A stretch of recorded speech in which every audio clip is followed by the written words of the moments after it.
Mesdames et messieurs, bonsoir et bienvenue sur cette nouvelle édition du journal télévisé sur Ezawe TV. Au sommaire de ce condensé de l'actualité, les Béninois réagissent après le second tour de la présidentielle. Mois de mars, mois de la femme, nous découvrirons le portrait de Rekia Madougou et nous aurons droit à la page inter dans ce journal. À nouveau bonsoir, nous démarrons ce point de l'actualité par le détour des parutions de ce mercredi 28 mars 2016. L'arc-en-ciel du PRD annonce les couleurs de cette visite des parutions de ce jour. Le PRD confirme sa volonté de quitter l'opposition, laisse entrevoir le ventre de Nord-Sud. Après la déclaration de soutien du parti du Renouveau démocratique au président Talon, l'informateur salue la démarche républicaine de Rumbedji. Le pays émergent interprète ce soutien du député Arwan-Voibla comme des incohérences. Et même si le PRD félicite Talon à travers la manchette du Matin Libre, le quotidien dénonce le trop-plein chez Talon et la ruée des acteurs politiques vers le nouvel élu. La boussole décrit Rumbedji, Agua, Vaudonon et autres comme de vrais retardataires. Pour des raisons d'éthique et au nom de la vertu, Actu Express recommande le refus du soutien encombrant du PRD. La presse du jour se demande quelle opposition au régime de Talon. Comment Yahi a-t-il floué Ezine? Ces nouvelles expressions qui rapportent qu'alors que toutes les démarches ont été effectuées par Jean-Pierre Ezine, ce dernier a nommé son beau-frère à la tête de la présidence de la commission de la CEDEAO. L'opinion aujourd'hui nous apprend que Marcel de Souza succède au Burkinabé Kadri Ouedraogo. Sur RFI hier, maître Joseph Djogbenou rassure qu'il n'y aura pas de chasse aux sorcières. Et dans le cadre de la relance de l'économie béninoise, Talon entend payer la dette intérieure, prétend l'économiste. En sport, notre voix fait écho ce jour de la rencontre en Soudan du Sud-Bénin, comptant pour les éliminatoires de la CAN Orange Gabon 2017. Au lendemain de la victoire de Patrice Talon, quelques citoyens se sont prononcés sur le second tour de la présidentielle. Suivez leurs impressions au micro de Ezawe TV. Nous sommes en fin de mandat d'un régime qui nous a beaucoup déçus. La seconde, nous avons deux opérateurs économiques, Sébastien Diabon et Patrice Talon, qui ont laissé les affaires et se sont rentrés dans la politique. Il y a du risque. Raison pour laquelle, moi j'étais vraiment heureux de les voir au second tour avec ce score. Comme l'a dit monsieur le président, le candidat Patrice Talon, Sébastien Diabon et lui sont deuxième ex-aequo. Même bien avant la victoire, c'est que c'est Patrick Talon qui va gagner. Parce que sur le terrain, quand on voit un vrai joueur, on le sait que c'est lui qui va marquer. Et je suis très content de la Sénat qui a vite donné les résultats cet après-midi. Très content. Et on sait qu'avec Talon, le Bénin va donner quelque chose. Bon, je reconnais que mon candidat Lionel Sissou n'a pas marché comme on le souhaite, mais c'est pas grave. Quand le pays il a reconnu sa défaite, il a appelé son candidat, le candidat gagnant, Patrice Talon, il l'a remercié, il l'a félicité. Bon, ensemble, on va travailler, c'est sans rancune, tout ça là. Bon. Le combat n'a pas été du tout facile. Nous avons cru en notre candidat et aujourd'hui, nous sommes vraiment satisfaits de notre réussite. Nous avons remarqué qu'il n'était pas du tout à la hauteur. Je pense que c'est une grande victoire. Victoire pour toute la nation.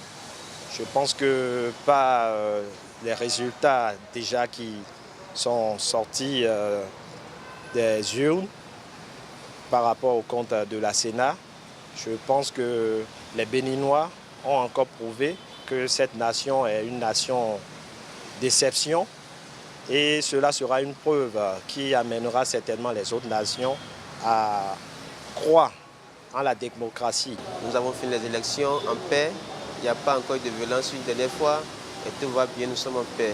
Et le peuple mérite que vous relayez ce genre d'informations pour que la paix règne et toujours que la paix règne avec le nouveau départ. Vous savez, M. Patrice Talon est le nouveau président de la République. Ça, je suis persuadé et je reste désormais optimiste que chaque fois que j'emprunterai un acte, je vais toujours rester confiant. Nous sommes dans le mois de mars, un mois dédié à la femme. À cette occasion, Billy Laibi nous fait découvrir Rekia Madougou. Rekia Madougou, née le 30 avril 1974, est une femme politique béninoise et consultante chez International Key Consulting. Elle entre dans le gouvernement de Yahi Boni de 2008 à 2013, d'abord en tant que conseillère à l'autorité transitoire de régulation des postes et télécommunications. Elle est ensuite ministre chargée de la microfinance, de l'emploi, des jeunes et des femmes, puis ministre de la Justice, de la législation et des droits de l'homme, porte-parole du gouvernement.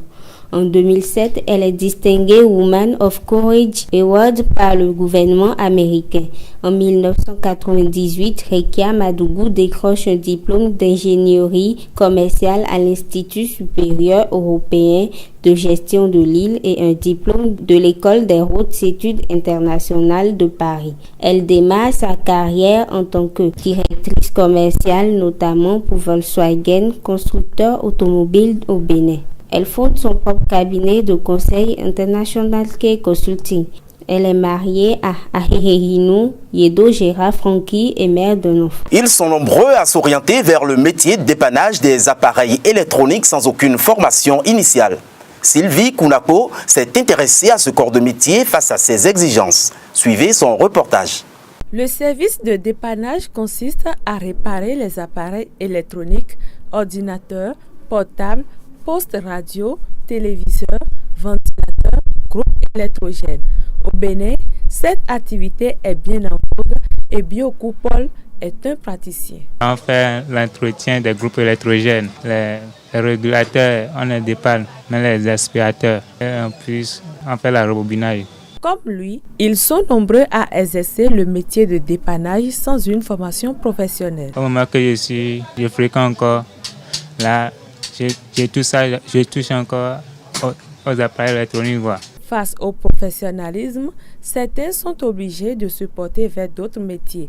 Mais Paul Biokou a fait le choix de se former. J'ai décidé de laisser les études et commencer ce travail. Ça fait 1 an et demi. J'ai commencé à dépanner les groupes électrogènes. Il y a des appareils qui sortent aujourd'hui que les pièces on ne trouve pas. Mais les anciennes pièces, on cherche quand on trouve. Pour moi, c'est facile. À présent, la page inter avec Enoch Laradé.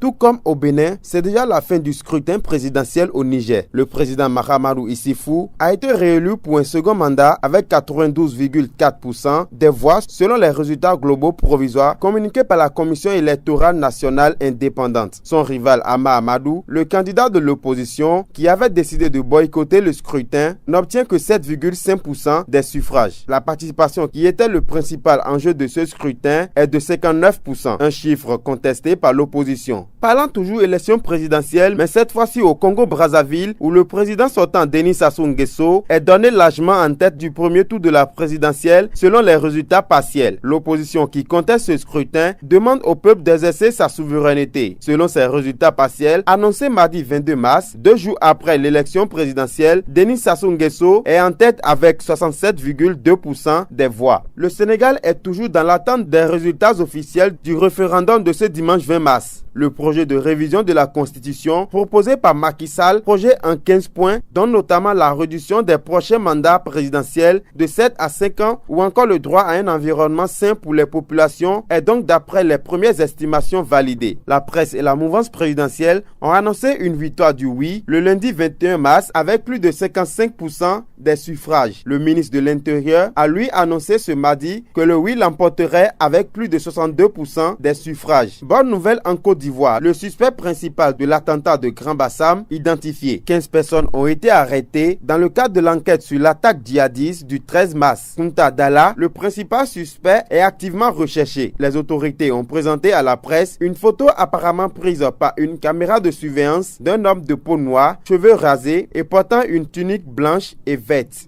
La 3e journée de la Ligue 1 s'est achevée depuis lundi dernier. Suivons le point de cette 3e journée avec Leandro Kodo. La 3e journée du championnat national transitoire de football s'est achevée sur la rencontre Dragon-Esae, reportée pour des raisons d'impraticabilité de la pelouse du stade Charles de Gaulle de Porte-Nouveau. Emmanuel Fayomi a ouvert le score à la 25e minute pour Esae FC. Même si Ludovic Alla arrête le pénalty de l'égalisation, le cédera finalement au Tchoko à la 93e minute dans le temps réglementaire. Esae FC ouvre son compteur but de la saison mais court toujours après sa première victoire. En raison du match Bénin-Soudan du Sud prévu ce dimanche 27 mars au stade Mathieu Kérékou, le calendrier de la Ligue 1 a subi les modifications suivantes. Dans cette poule B, les Dragons rechausseront les godasses ce jeudi face à Ayema qui s'est imposé par 2-0 à Misirete devant les Krake Boys. Fort de cette victoire, l'association sportive Ousaka Assos tentera d'arracher les 3 points à Ayema le lundi 28 mars au stade Saint-Louis. Toujours dans cette poule B, au repos lors de la 4e journée, l'Exa Joby sera aux prises avec les Requins de l'Atlantique, défaitistes à domicile devant la Jeunesse Atlantique de Cotonou. À cet effet, c'est un ex-pensionnaire des Awisiwasa, Christian Kochoni, qui s'est chargé de châtier son ancien club en inscrivant son 2e doublé en 3 apparitions. Sur un but de tête et un autre sur coup franc direct, l'international béninois file en tête du classement des buteurs de cette Ligue 1 avec 4 réalisations et 3 titularisations pour une moyenne de 1,33 buts par match. De quoi taper dans l'œil d'Oumar Chomogo. Les Panthères de Djougou seront en déplacement ce samedi à René-Pleven dans cette poule A face aux Pétroliers.